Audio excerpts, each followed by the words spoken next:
Hi, I'm Mackenzie Safford. So, sixth grade through now, I've mostly been going to a predominantly white school. So, my experiences in those schools are going to be different from the other girls and boys there because of my skin color. But also, I feel like I have different experiences from other black kids because I had that foundation with going to a majority black school for elementary school to have that confidence that others may not have. So I tend to not conform into other standards that I have. But even though I still have that confidence, you always, sometimes it's hard being an outsider or having your hair look a certain way or them continue to want to touch it or ask multiple questions which you would think they wouldn't ask. But overall, me just being in a predominantly white school, sort of standing out, I take it as a good and try to make it into a positive and continue to work hard and do my best and strive for all the other black girls or black people out there that want to have the confidence because these experiences and these unique experiences I have, like, oh, can I touch your hair? Oh, you do this, you can dance, oh, you must be good at sports because oh, you have rhythm, even though sometimes I don't. But I just turn those, I guess, stereotypical phrases or questions, I turn them into a positive, and I just keep on working hard. That's my experience at school, so. Good morning and welcome to the launch of the Commission on Black Girls. I am Mackenzie Safford, a rising junior at Bishop Harley High School. We're excited that this project, the first of its kind in the country to study the quality of life of a Black girl, is in full effect after 2 years of hard work and dedication. The hard work and leadership from Councilmember Priscilla Tyson, the 25 commissioners, and the support of City Council and Mayor Ginther. The focus of the work of the Commission is to understand the life of Black girls in Columbus, Ohio, and to educate the rest of the community, in addition to action, recommendations, and insight. This work is to help improve the life of Black girls today in Columbus. Black girls, we are strong and resilient despite facing the complexities of every day, and it's time attention be given to improving the quality of life for us. When this improvement happens, all girls benefit. It is my honor to introduce the founder of the Commission on Black Girls, Councilmember Priscilla Tyson, to start things off. Thank you.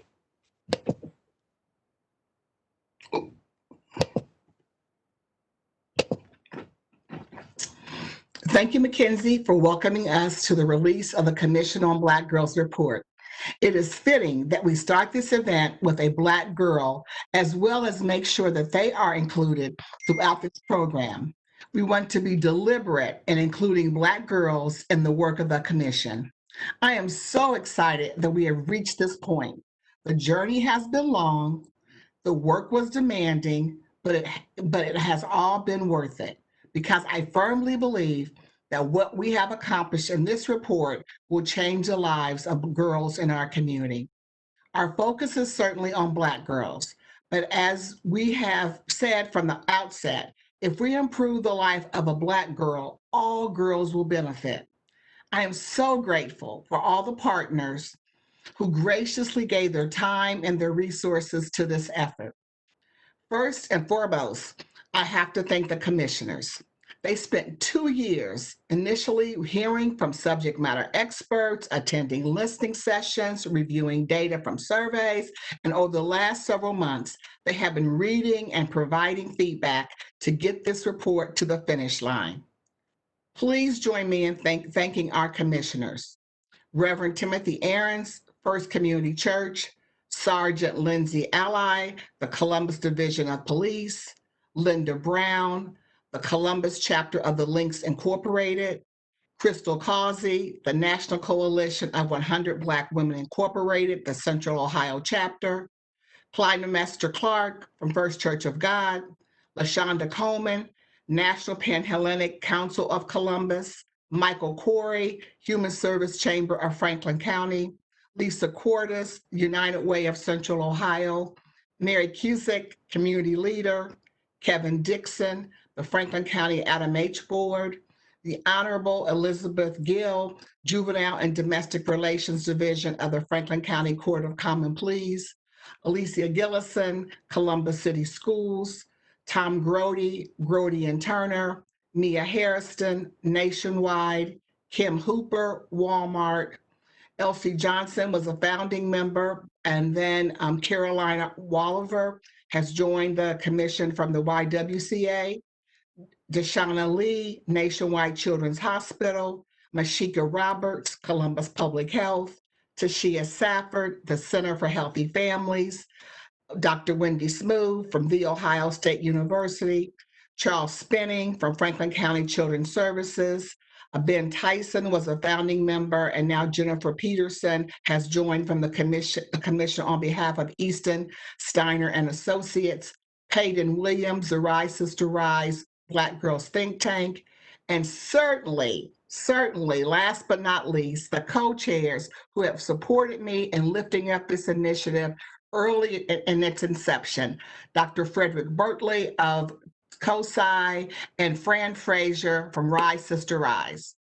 I'm so thankful for each and every one of you. I am eternally grateful for your work on this commission. In addition, I appreciate the mayor and council president Harden and my council colleagues for their support. And I know council member Shayla Favor has joined us for the report out to our community. I also want to recognize a team of people who supported this work from City Council. Joanne Klein, she's now transitioned to the Franklin County Auditor's Office. Nicole Harper from I-Team, Chris Maitland, Carl Williams from the city, as well as the program manager, Dr. Patricia Lyons, project coordinators, Jill Frost, Deborah Miles, and Dr. Joanna Williamson. And from the research team of Thoughtwell was Dr. Lithania Butler and Rebecca Zawicko. And also from The Ohio State University, we had Alexis Little and Tiffany Steele. I would like to thank all the organizations and partners who have supported the commission over the last 2 years. We have been fortunate to have so many partners that I cannot name them all, but please know that I am grateful and will be reaching out to many of you in the months to come to offer a more in-depth briefing on this report. And finally, a heartfelt thank you goes to the Black girls and young women who live their stories every day, and to the individuals and organizations who assisted them in sharing their stories with the Commission on Black Girls. This report is not only significant to our community, but it also sets a national precedent. This is the first known report of its kind that has been done by a city government entity. So why are we here today? The Commission on Black Girls was convened in July of 2018, and we have been working hard since our inception. Today, we are officially releasing our report titled A Report on the Quality of Life of Black Girls in Columbus, Ohio. Lingering questions that we must address include why is it necessary to create this commission and subsequently release a report? We have taken this journey because of the racial inequities that Black women experience in our community. In Franklin County, Black women make up 16.1% of the population, but 1/3 of them live in poverty. On the income gap, Black women earn 63 cents on the dollar in comparison to white men. Black women have a wage gap of almost $20,000 in comparison to white men. In August the 13th of this year will be the day that Black women earn the same amount of money that a white man made last year in 2019. In Central Ohio, our Black babies are dying at 2.5 times that of white babies. 71% of evictions are single mothers, and 64% of those are Black women. Women head of household account for 93% of families in our shelter, and 74% of homeless families with children are Black. Black home ownership rate is 33.4% in Franklin County, which is lower than the overall rate of 53.6% of home ownership in our county. So as the chair of Columbus City Council's Health and Human Services Committee, I am quite acquainted with the narrative of Black women experiencing barriers that stem from race and gender bias, as well as the organizations that serve our women. I hear all too often from many human service leaders that they are serving an overrepresentation of Black women. So, how do we change the trajectory of Black women? How do we end the cycles of poverty that seems to continue from one generation to the next? To change the trajectory of Black women, we have to start early in the lives of girls, creating opportunities for them to improve their futures. So that's what we set out to do on July the 16th of 2018. Columbus City Council adopted a resolution number 208X-2018 to create the Commission on Black Girls. The commission was charged with studying the quality of life of Black girls ages 11 to 22 years old in Central Ohio. Further, the commission was established to develop and implement recommendations to ensure opportunities, successful futures, and the achievement of a higher quality of life for Black girls in Columbus. Since the inception of the commission, there's been a significant amount of quantitative and qualitative research performed in an effort to understand the quality of life of Black girls in Central Ohio and services and policy changes needed to enhance their quality of life. Researchers developed surveys and convened focus groups, reaching over 400 young girls, assessing their perspective on the status and needs of Black girls. The primary areas that the survey focused on and the focus groups were focused on economics, emotional health and well-being, and academics. Information was also compiled from listening sessions that occurred in September of 2018.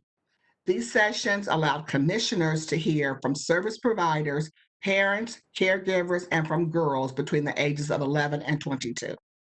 In addition, the commission hosted monthly meetings between July of 2018 and January of 2019 that enabled them to participate in fact-finding presentations regarding issues impacting Black girls from subject matter experts. Subject matter experts presented on topics such as physical health, behavioral health, education, juvenile justice, child welfare, social media, and other programs for Black girls and more. So today we're going to be sharing the results of the surveys and the information we gathered through the other research methods. So right now you can view the report. You can please visit www.columbus.gov/COBG report. So as we are having this meeting today, you can begin to see this report. And the report, I'm going to hold it up. This is the physical report. And so you'll be able to see this report today, right now. The report builds on prior research. The research study that Rise Sister Rise, Placing Black Girls at Promise, surveyed 411 African American girls between the ages of 11 and 18 years old from 4 cities in Ohio. The report provided insight into how girls see themselves. For example, girls reported they liked their intelligence and friendliness. They have significant relationships with their family. They enjoyed relationships with their friends. They attended religious services or reported a higher relationship with a higher power. Girls also believed that they had been treated unfairly because of their gender, but they still liked being a girl. They loved being Black, although they believed they had been treated unfairly because of their race. They were also involved in sports. They had a job or regularly completed their chores. And this report, again, we want to thank Fran Frazier for her amazing work in making sure and getting a good understanding of our girls in 4 cities. We took that information that we learned from previous research and decided to comprise a survey focused on the key quality of life indicators. The first half of the report focuses on quality of life from the economic context, mental health and emotional well-being, and academic context. Today's presenters will provide information about each of these sections in the report. I also would like to share a snapshot of what we were able to learn from the surveys. So we surveyed 422 girls from 11 to 22. 14 zip codes had representation of 10 or more girls. Many of the girls that took the survey reside in Celebrate One priority neighborhoods. These are neighborhoods that experience some of the highest rates of infant mortality. The zip codes in which girls live in, especially as it concerns the Celebrate One priority neighborhoods, provides us with some context about the social determinants of health that they may be experiencing. Researchers have found that conditions in which we live and work have a huge impact on our health. There are areas such as priority neighborhoods in Columbus where there's higher unemployment, lower graduation rates, homelessness, lack of access to nutritious food, higher instances of crime and lower access to health coverage, and timely access to prenatal care contribute to infant mortality and ultimately impacts the quality of life that lives in those neighborhoods. So who took this survey? 29% of the girls were 11 to 14, 57% were 15 to 17, 14 were 18 to 22. 10 girls identified as transgender, 15 reported being bisexual, and 3% identified as gay. Some of the things they told us from the 11 to 15-year-olds was 47% of them live with their mothers. 22% live with both of their parents. 59.5% reside with their family in rental homes or apartments.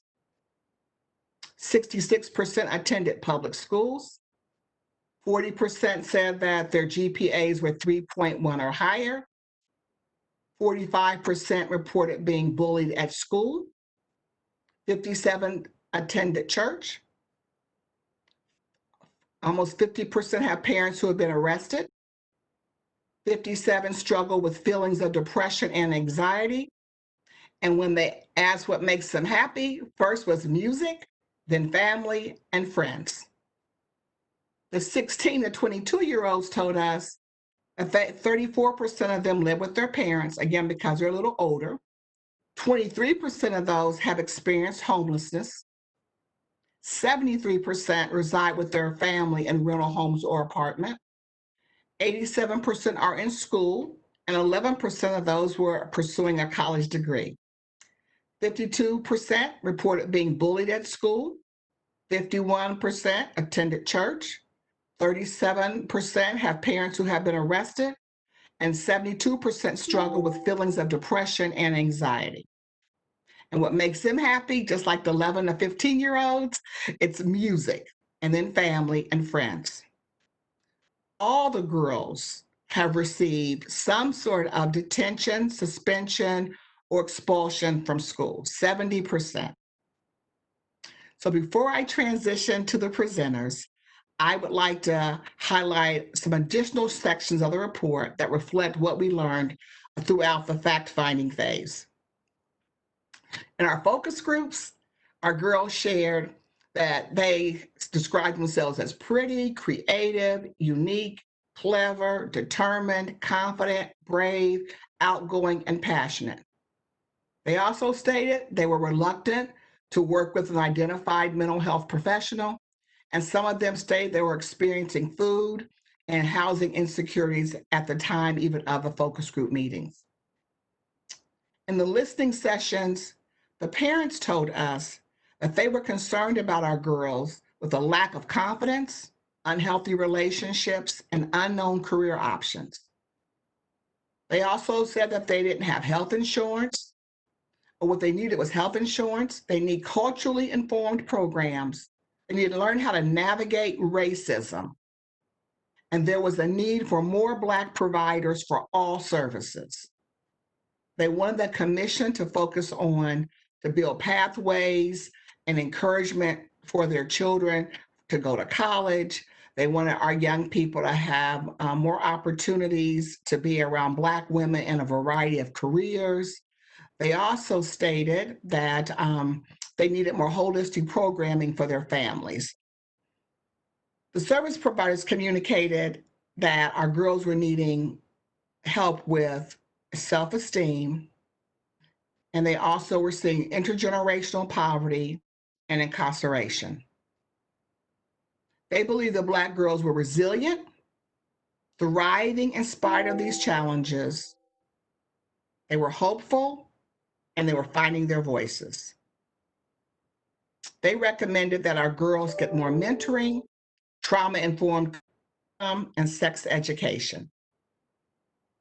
Black girls told us in these sessions that they were challenged with succeeding in school, finding a place of their own, and feelings of inadequacy. They wanted the commission to focus on giving them more leadership opportunities and mentoring opportunities. And they also said that any help we could give them to stop the bullying that happens to them. And they also wanted to be around people who look like them. The subject matter experts that we heard from them on a monthly basis, and here are the following topics: physical and reproductive health, mental health and emotional well-being, education, gender identity and sexual orientation, child welfare, homelessness, leadership and mentoring, juvenile justice, and the social media. We received a wealth of information from subject matter experts, and I'll just share just a few of the issues we were made aware of. That Black youth are 3 times more likely to be victims of reported child abuse and neglect, but represent a smaller number of youths receiving services. We also heard that LGBTQ youth struggle with the quality of life issues such as bullying, school absenteeism, anxiety, depression, and lower self-esteem, substance abuse, housing insecurities, and homelessness. Black girls between the ages of 11 and 22 are also twice as likely to be victims of a crime than white girls in the same group. This is just really a glimpse of what we have learned from subject matter experts. Over the next several months, I have come very connected to this information and what it means for the lived experiences of our girls. My goal was to give you a peek of what you can anticipate and seeing and learning in this report.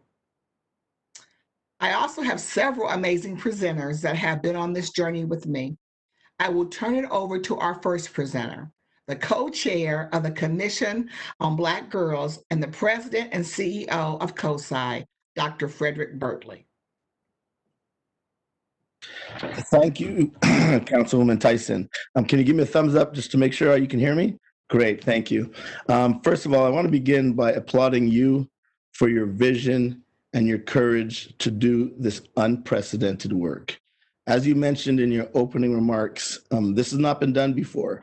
And without question, the 2 years with your leadership, my colleague, Fran Fraser, and all of the 25 commissioners, and especially the presenters, and most especially the 422 Black girls that participated in this, have created a roadmap that will not just ameliorate the city of Columbus or the state of Ohio, but literally can be represented and leveraged throughout this nation to help Black girls. And as you so perfectly said, if we help Black girls in this nation, we are helping the entire nation. So on behalf of my colleagues on the commission, thank you for inviting us to participate, and what incredible work. I also want to give a quick shout out to Mackenzie because she introduced this program in an incredible way. And again, kudos to you, Councilwoman Tyson, for having the foresight to begin with the Black girls, and now we're ending with the Black girls. Lastly, I would like to say, as a scientist myself, I am extra thrilled to be part of this work because as a scientist, data is what matters. And we could have just decided that we knew the issues of Black girls and we would start writing out recommendations and how we can help solve and raise out Black girls. We did not do this. Again, Councilwoman Tyson, under your leadership, you approach this scientifically. Let's collect the data, both from the Black girls themselves out of their mouths and from their pens, as well as from the experts. And you listed the many experts we consulted with that work and interact with Black girls. So I'm so proud to be part of a data-driven study that can provide recommendations based on the great findings. So with that, I want to just jump in, and my role here for you listeners is to really share kind of the first look, which was about the economic context, right? I mean, you hear this all the time, whether it's for-profit or nonprofit, people always talk about follow the money. Well, that's no different here in the context of if we want to help a group of people, let's look at their economic or financial situation. And what's clear in this study is all the Black girls are specifically impacted by their parents' economic situation, because if you're talking about from 11 to 22, they're really living at home, or certainly even if they just left home, they're still very much dependent on their parents or their guardian. And so, if we think about the median income across the nation, the median household income for Black Americans is $40,000 compared to $68,000 for non-Hispanic white Americans. Think about that. A 40% difference in median income between the average Black person as well as between the average Black person and non-Black person in this country. Unbelievable. And so if we can go to the next slide. Yes. So what drives the median income? How does a household get an income? Well, it's very much dependent on education. And so if you look at having a high school degree versus not graduating from high school, there is a differential of earning capacity, 27,000 if you did not graduate versus 37,000. That's a 37% increase just by having a high school degree. Then if you compare a high school degree versus college, that gap is that much bigger. 27,000 without having a high school to 60,000. It's an over 125% earning capacity based on having that college degree. So one, we know if we look at in the case of Columbus, we found out that our parents, the median income is actually less than the national average. We're at 37,000. And so the lion's share of our kids who are surveyed come from households that have a total median income of 37,000 or less. But we know education is critical to support pulling out of that, which is why I love one of my favorite quotes from one of the girls surveyed says, "I hope that my studying will allow my family to do better off because I will have better career choices." And so even the girls, I mean, we saw the GPA, 45% almost have a GPA of 3.1 or higher. Even under these troubling circumstances and struggling conditions, our girls are still doing okay in school, but really understand the value of education. Next slide, please. Here's some of what the girls said. They said many things. You heard some of the things articulated by Councilwoman Tyson, but we also identified 6 really interesting groups that the parents' education really made a difference. If their parents went to college, they were likely to think of going to college. If their parents or guardians did not go to college, they might not have had college aspirations. Household income, we talked about that, $37,000 or less. Another important thing that came out is the stability. We all know that having a stable household is critical. Our girls, not only are they living, as Councilwoman Tyson, the majority of them mentioned, are living in rental situations. Owners, they also move frequently from rental house to rental house, apartment to apartment. And then there's, of course, the population, as you saw, that are actually homeless. And so, really hearing from the girls and then hearing from the experts who work in these spaces to leverage how can we better work on that and what can be some recommendations were actually born out of this report and you'll hear about later. And lastly, many of our Black girls, like Black people in general in this country, are very proud to work. So again, breaking down that myth that, Black people don't like to work or they're lazy. Our working Black girls from 11 to 22, especially the ones 14 and 15 and up, actually work and understand the importance of having a job. Next slide, please.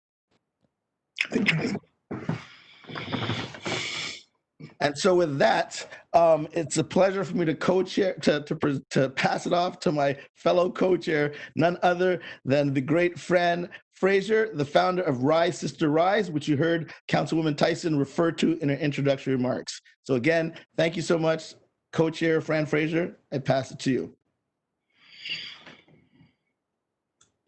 Thank you, Dr. Bertley. I am just so pleased with what we've done so far. And Councilmember Tyson, do you remember meeting me in a back booth at Panera's and saying to me, Fran, I want to do something about Black girls? And I was like, so I called you Priscilla. I said, Priscilla, what do you want to do? And Fred, she said, over tea and a pastry, we need to really begin to look at what's going on with our girls. And I'm committed to this. I want to do a commission on Black girls. And I got to make this happen. Then I remember we were both going in two different directions, flying, but our connections were in the same city.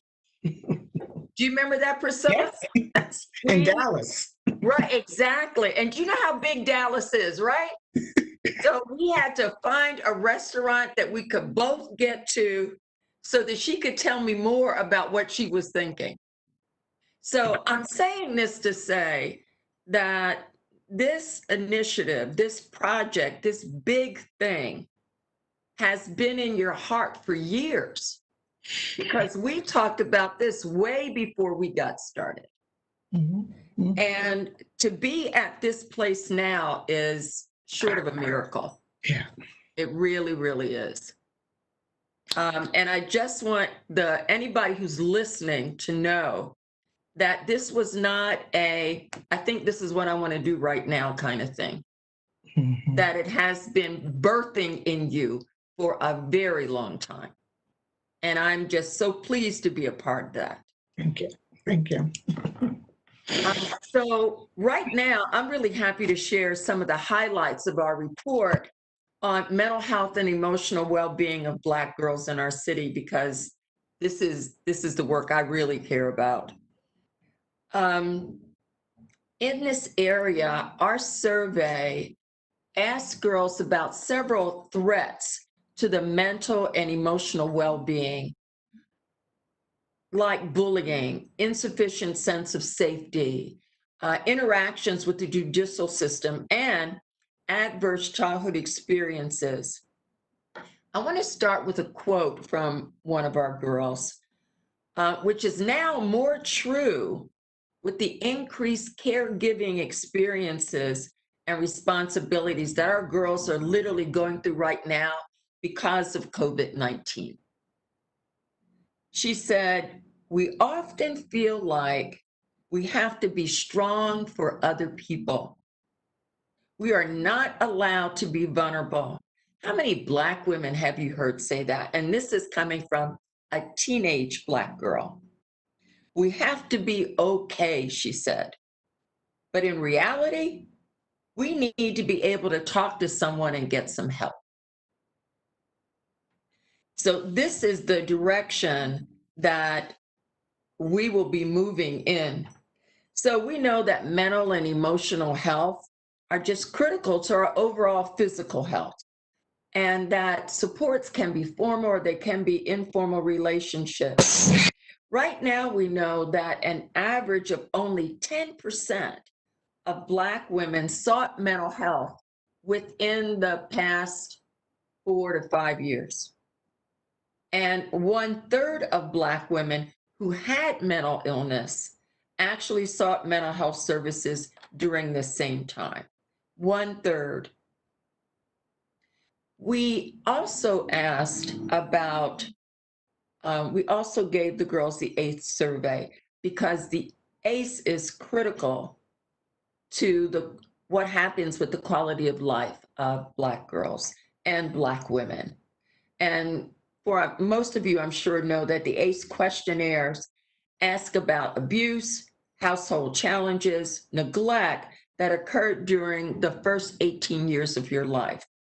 The more ACEs a child experiences, the more likely she is to be at risk for a range of negative outcomes.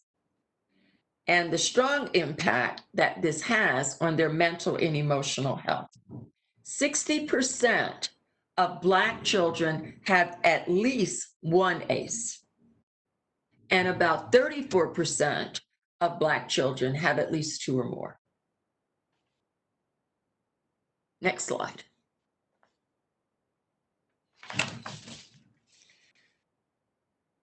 We looked at what is life like for our girls at school, money, expectations that they have of themselves, expectations that other people have of them, all the isms, including race, sex, and color, being the only one anywhere, issues around parenting, being a teen parent in school, and then measuring up. Black girls indicated that their biggest challenges were around succeeding in school, finding a place of their own, feelings of reported haters that were always focused on bringing negative behaviors and gestures to them. Our girls stated that they were expected to fail as a Black girl. Expectations are low for many of our girls. And one girl said that, and we've heard this many, many times, that you have to work 10 times harder just to be respected for what you know. Our girls commented on sexism and the color of their skin being a primary challenge in school and employment. And we all know what, if you're brown, stick around. We all know that language. As teen young parents, some girls reported challenges with just getting themselves ready for school. You know, a lot of our girls have to get up at 5:30 in the morning, 4 o'clock in the morning to get themselves ready and then to get their babies ready. And then take the baby someplace and then get to school. I'd like to share with you a few of the statistics from the actual survey as well. So that would be on the next slide. What we do know is that 50% of our girls were bullied in school and 20% through social media. I don't know if any of you have ever been on any of the social media sites where just our girls are. It is an experience, I will say that. 22% of our girls said that they were bullied or harassed due to their skin color, and 9% because of skin tone. 30% of our girls said that they were always or mostly depressed. And we already heard that only half of our survey respondents said that they're likely to discuss mental health with a professional. And what we do know, if that professional does not look like our girls, they're even less likely to speak up. 58% of our respondents said that at least one parent had been arrested at some point in the past. And although our girls are not that eager to speak to a professional, they do understand the importance of support. 84% said that they believed that having support was incredibly important to them. About 25% of our girls said that they have somebody that they can talk to. 24% of our girls said maybe sometimes there's somebody available. Now, what we did find out, what we know is true, is that the majority of our girls are comfortable talking to their friends. 64% of the girls said that. Or their mother, 51% of the girls said that when they're having problems. So these are friends and moms are where you go, or even play moms or adult women who serve as moms. I think Councilwoman Tyson did talk about how frequently girls feel when they're happy. We had 1/4 of our girls did say, however, that sometimes they're happy, hardly ever being happy, or never being happy. And the vast majority of our respondents use social media, 96%, but we know that. And, but only 40, okay, so this is interesting, right? 96% of the girls use social media, but only 40% say that it actually makes them happy. So social media is a good thing, doesn't always do what we want it to do. And I guess the last thing I want to share with you around the emotional and mental well-being of our girls, about 40% of the average ACE score for our girls was 3. But 40% of our girls had higher scores. And one of the things we know is that when your ACE score increases, so do the risk of disease, social and emotional problems. And then if you know anything about the ACE, you also know that there's a huge list of issues, health conditions, that if you have 4 or more ACEs, you are more likely without intervention to have over a lifetime. Poor work performance, alcoholism, heart disease, just a number of different things. And I'm going to leave you with this last thing. When we asked the girls about more opportunities, one of the things that they said is that they would love more opportunities to speak with key leaders in the city who could also help them with their homework. So get ready, all of you women who are influencers in your city. Get ready for girls to be knocking on your door, calling you up, asking for help, to talk, asking for support, and maybe helping them with their homework. Thank you. Hi, my name is Kaden Edwards. When I think back on the experiences I faced being a black girl at a predominantly white school, I often think about the experiences I faced with my hair.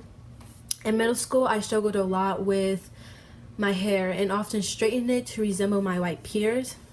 When I decided to go natural, I was often given comments such as, "Your hair looks better straightened. Your hair is too big and distracting." I even had to ask my peers to please stop touching it, for it looks exotic to them.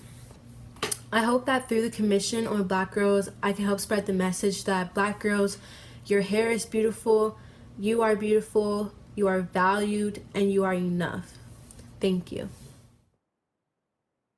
Good morning. Good morning, everyone. I'm really excited to be here for our Commission on Black Girls unveiling this report. So far, we've heard information on the economic context and the emotional and mental health context. And today I'm going to talk about the academic content. All right, the context for academics. So let's start with, to set the stage. Historically, national reports on racial disparities in education tended to only focus on race, and you'll see that in the report. However, scholars began investigating education and looking at race and gender. And what's beautiful about that is when they looked at it, race and gender, we found that Black girls consistently outperform their male peers. And not only that, our Black girls' performance in many instances were comparable to the performances of their non-white peers. Now, the accomplishments of Black girls, they come with significant barriers. And we want to talk about some of those barriers in the background of this report, right? Black girls have been disproportionately punished in comparison to their non-female peers. And so what is this phenomena about? There's a term throughout the report, and it is adultification. Adultification. And that is a term used in this report to refer to a perception of Black girls as being less innocent and more adult-like. More adult-like than their white peers.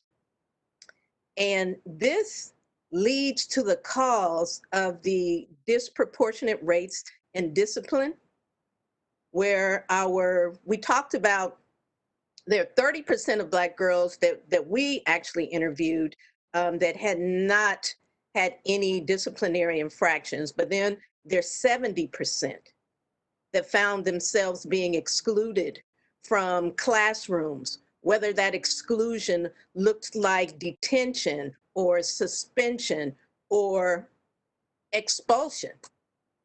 This adultification leads to disproportionate numbers in discipline, and also disproportionate numbers when we look at our juvenile justice system and how our young ladies get caught up in that. So when you think about barriers, and if you look at the graphic there, 3 young ladies, relatively all the same age, but it's how the world sees them. That's powerful. I also want to talk about our young ladies, Black girls. We talk about disproportionality in disciplinary practices. Well, there's also a disproportionality when you look at who's in the advanced placement courses, who's in the gifted courses. Our girls are underrepresented in those courses. And from the information that you've heard so far, you know they deserve to be in those classes. Next slide. Thank you.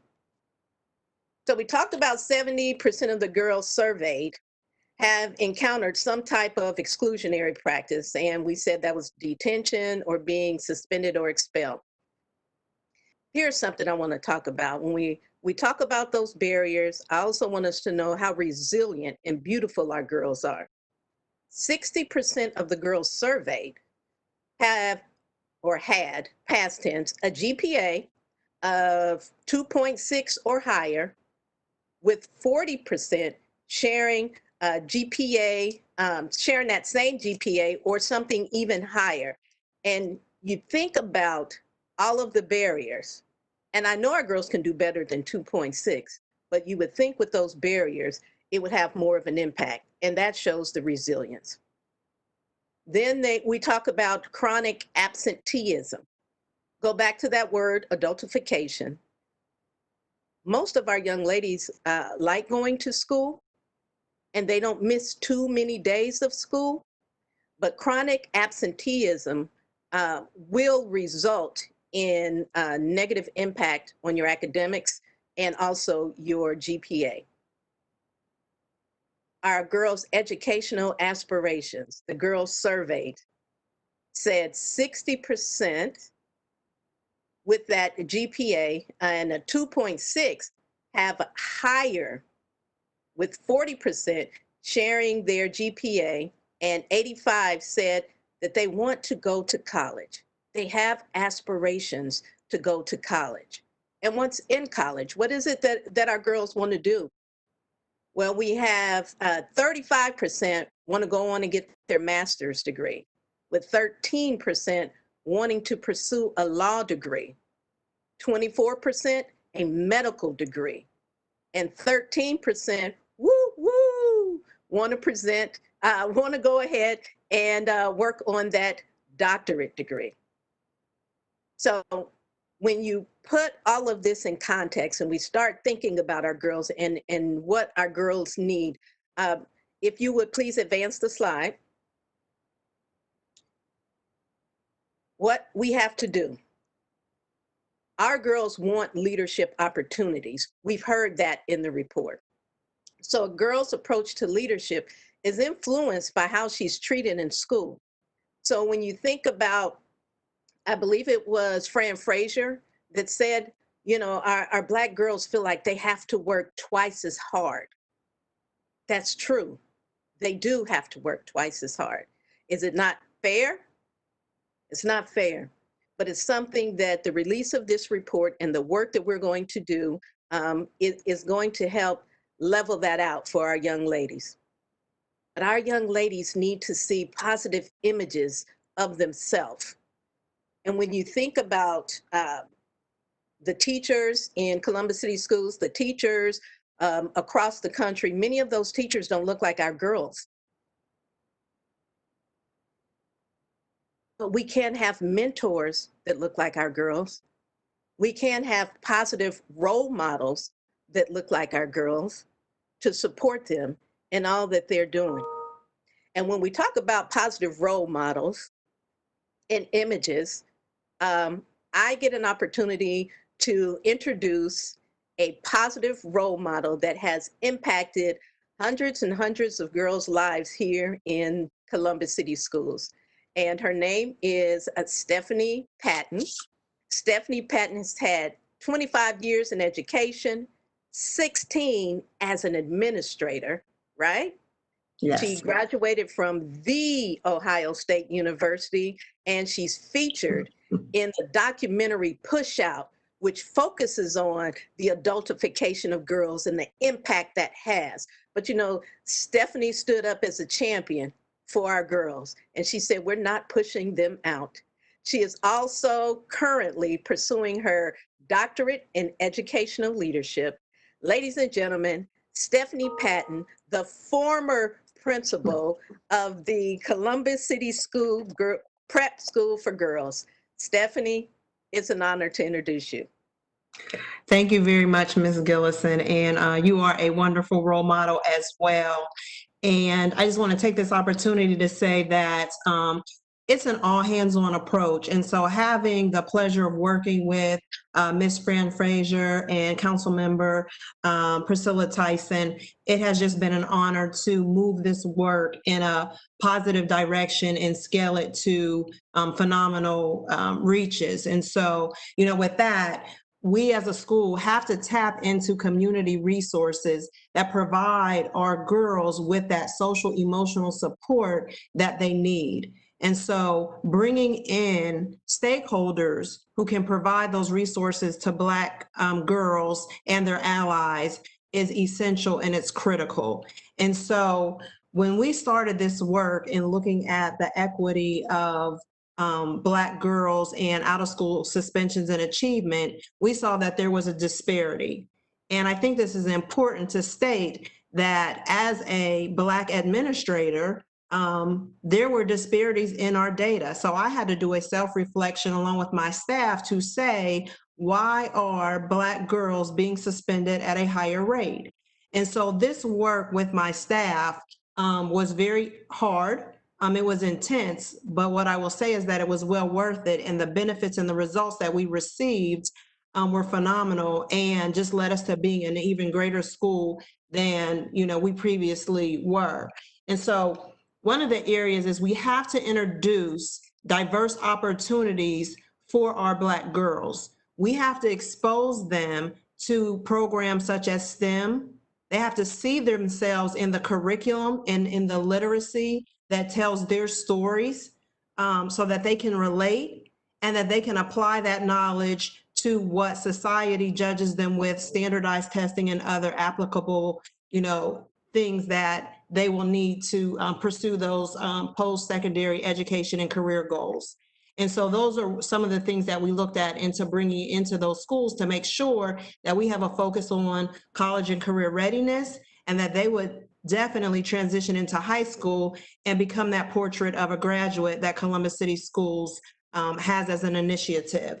And so meeting with Ms. Frazier and Dr. Morris, we looked at the research and we looked at the practice. And through that, we combined our efforts to really target decreasing discipline among Black girls. So we had to look at what were the challenges they were facing. I think throughout this report, you see the obstacles and barriers that Black girls have.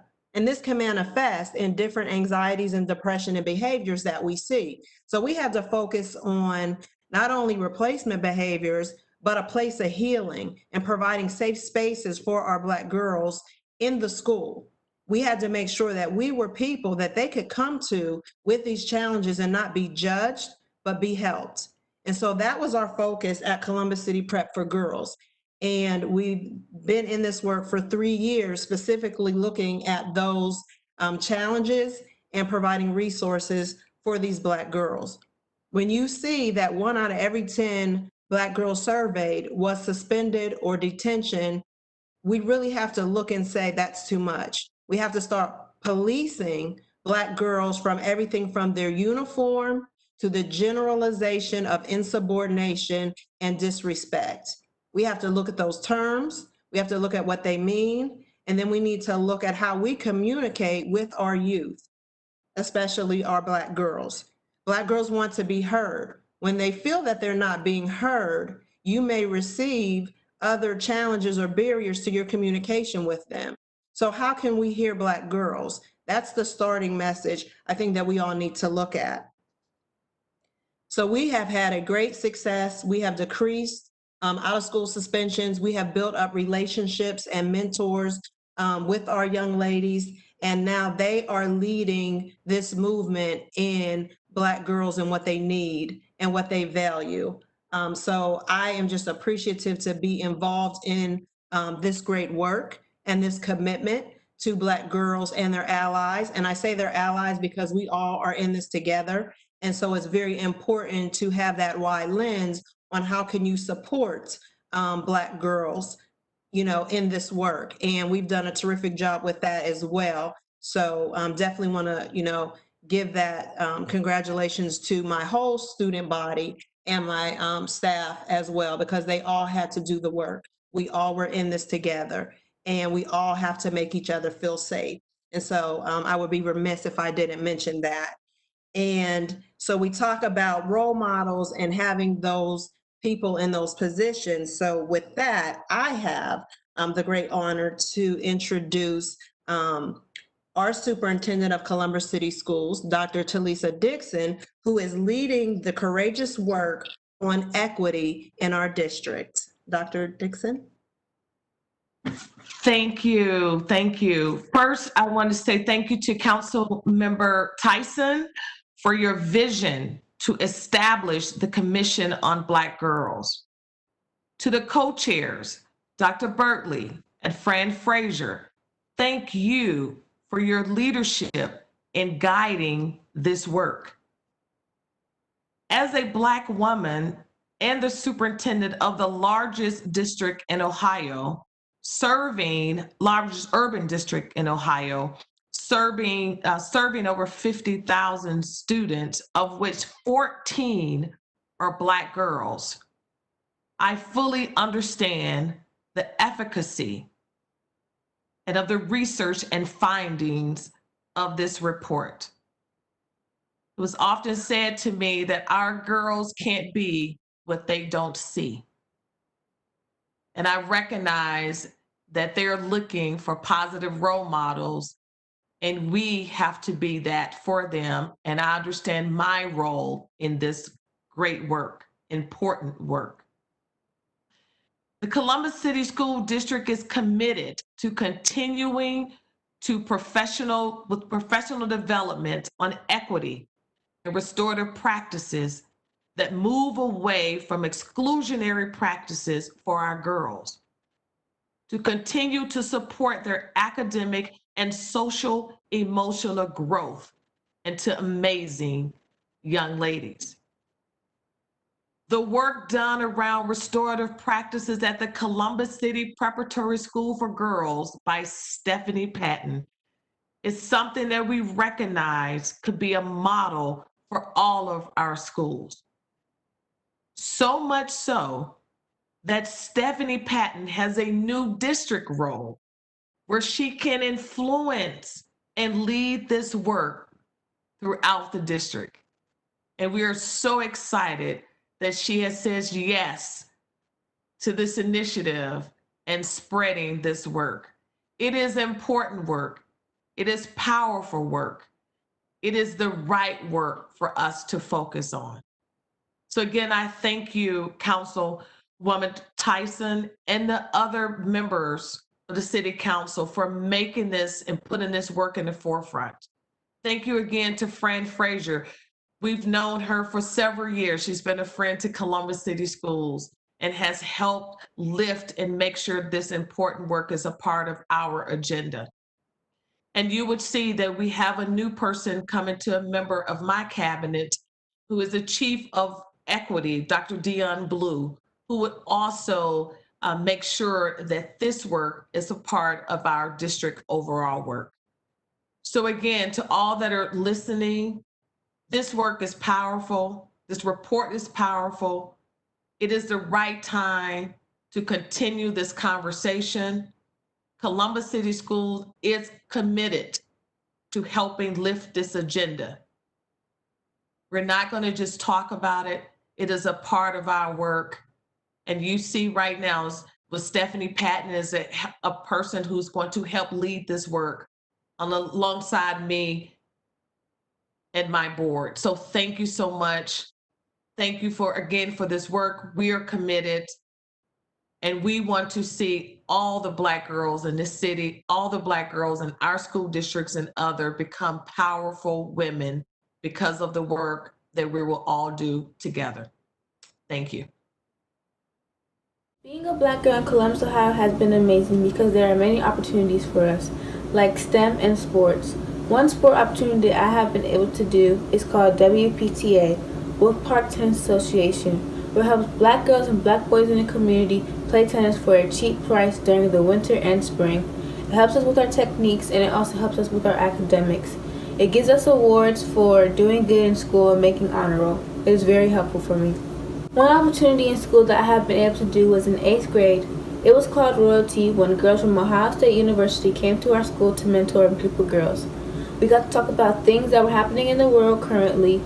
If we had any problems, we were able to vent around the room, and everything that happened in the room would stay in the room, and I would feel comfortable venting with myself because I knew no one would judge me there. It was very helpful, and it helped me with my communication skills and speaking up more. Things that I like about my home life is that my parents always push me to do things, and they tell me to never give up, and when I start something, I have to finish it. Another thing that I like about my home life is that me and my sister are very close. Even though we argue sometimes, we always talk to each other about our problems. My neighborhood is very diverse. It has many different cultures, races, and religions in this neighborhood, and it's very calm, and we always come together to help each other out. In the future, I see myself as being an immigration lawyer. I want to be an immigration lawyer because my parents were immigrants and they immigrated to America. They immigrated to America to have a better life for us and start a good family. They have given me many opportunities, and I am very grateful for them, but they also been through very tough times when they first immigrated to America. So I would like to be an immigration lawyer to help people get through those tough times so they can give many opportunities for their children too. Closing thoughts about being a Black girl is Black girls are amazing, so don't let anyone tell you otherwise. Always pursue your dreams and goals, and you can make anything happen. Thank you very much for this opportunity. I really appreciate it. Personally, to be a Black girl living in Columbus, Ohio can be really hard sometimes because although I am Black, I also identify as biracial, which brings its own struggles into play. Sometimes I really don't feel accepted in either community, and I also feel pressured sometimes to either accept one race or the other, and I feel that it's really hard to find both and be accepted by both. Some unique Black girl experiences that come to mind when I reflect on the years that I've been attending school are because of my general eloquence and the way that I carry myself. To some people, not all, in the Black community, I'm regarded as not Black enough. And I've also been called sometimes white girl, or they've just referred to me as, just not really fitting in with the Black community, which also furthers the struggles of my racial identity. Although I live in an inner city area, my parents have gone out of their way to allow me to grow up in the most amazing way possible. My home life is amazing. I have a very supportive family that supports me through everything, including my struggles with racial identity. In my future, I see myself going to an Ivy League college and majoring in psychology and pursuing a career in either psychology or psychiatry. To close out, although all Black girls have varying struggles, we all are immensely strong and we will continue to break glass ceilings and change the world. Please state your name. Kiara Price Ben Haim. Can you tell me in your own words and feelings, what is it like to be a Black girl living in Columbus, Ohio? Being a Black girl living in Columbus, Ohio can be challenging sometimes because there's so many hateful people and so many people that don't like people with my skin complexion and my hair type, and it's so many different stereotypes against people that look like me. But also I love being a Black girl in Columbus, Ohio because there's so many people that look like me, that have the same hair as me, that talk like me, walk like me. It's so many people that uplift Black girls and put Black girls in the spotlight and love Black girls and care for Black girls. When you look back over the years that you've been attending school, what unique Black girl experiences come to mind? Just recently before school closed down, I cut my dreads off, and I've never felt this ever in my entire life. All my teachers were so supportive of it. They loved it. They gave me compliments almost every day about my hair, and I just felt so much love from my teachers.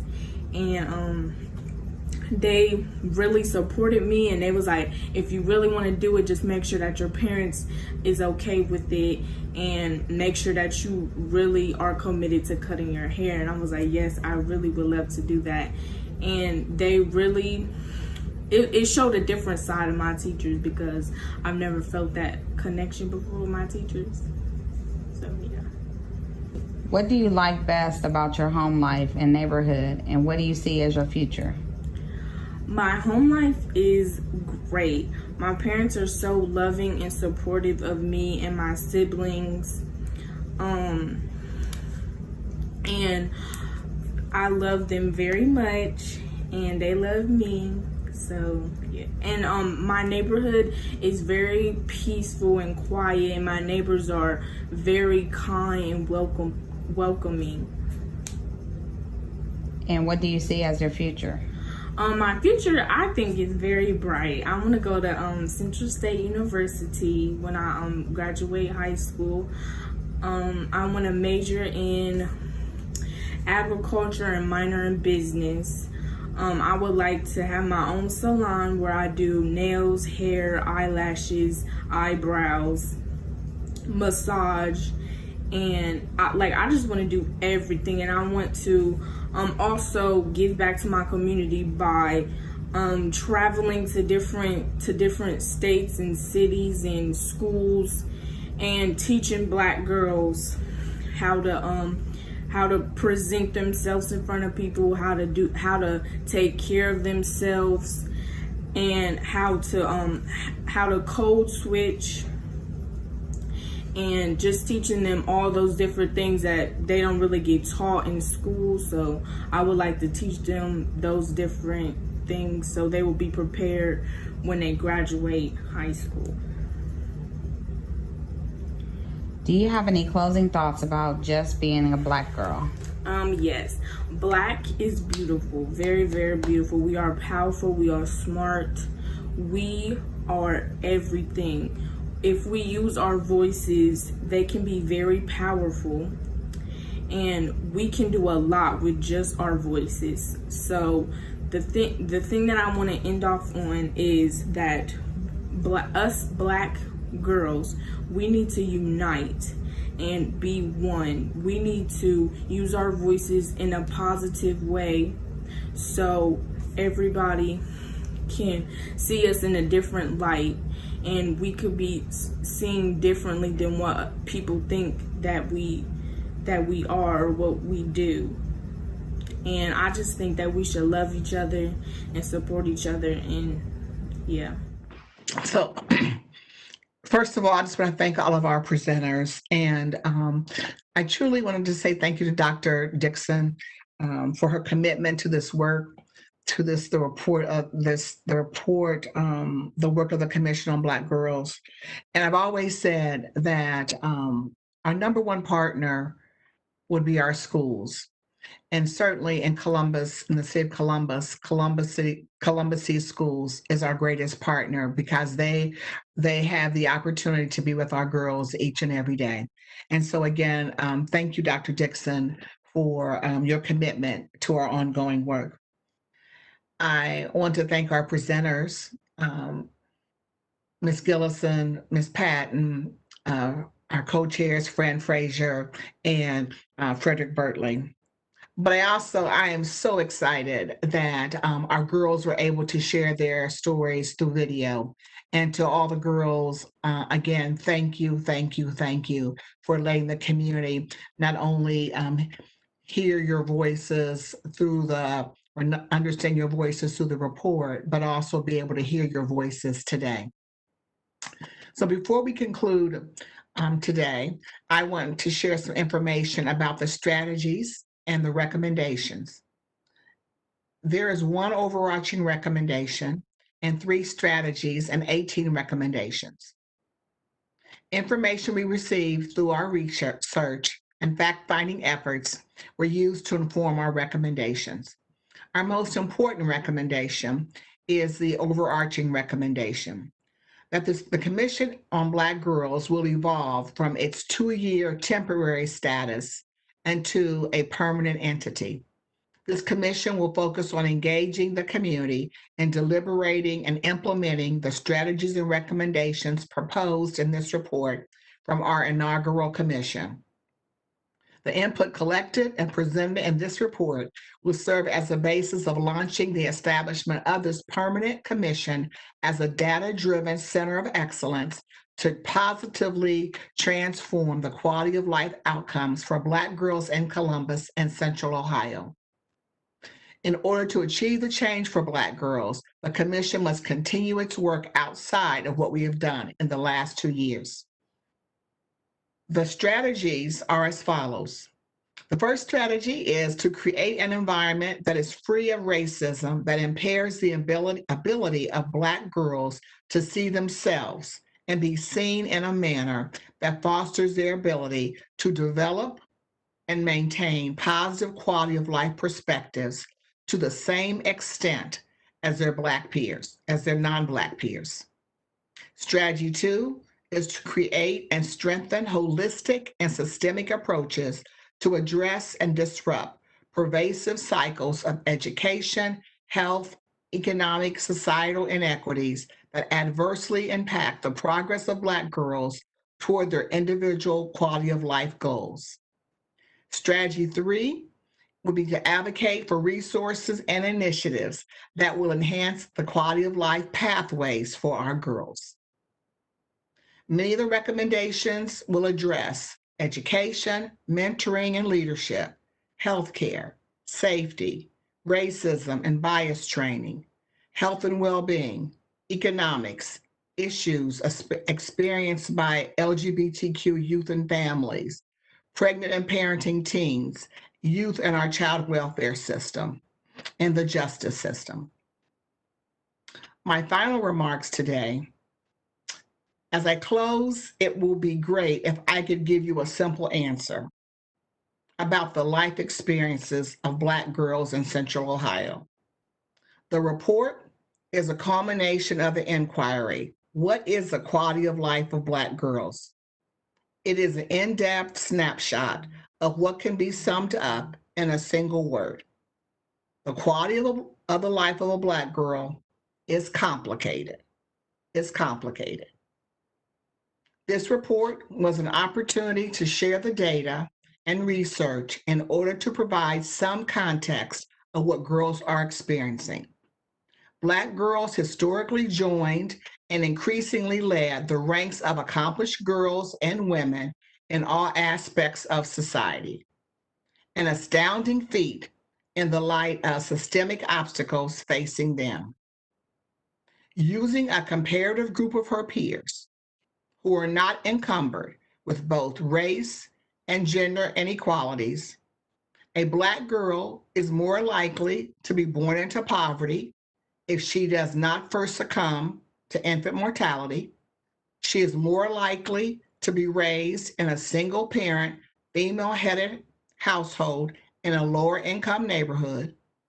This can perpetuate the trajectory of a relative economic hardship and may result in a period of housing instability, such as eviction or homelessness, or food insecurity. The lack of reproductive health education for Black girls often lends itself to increased risk for teenage pregnancy.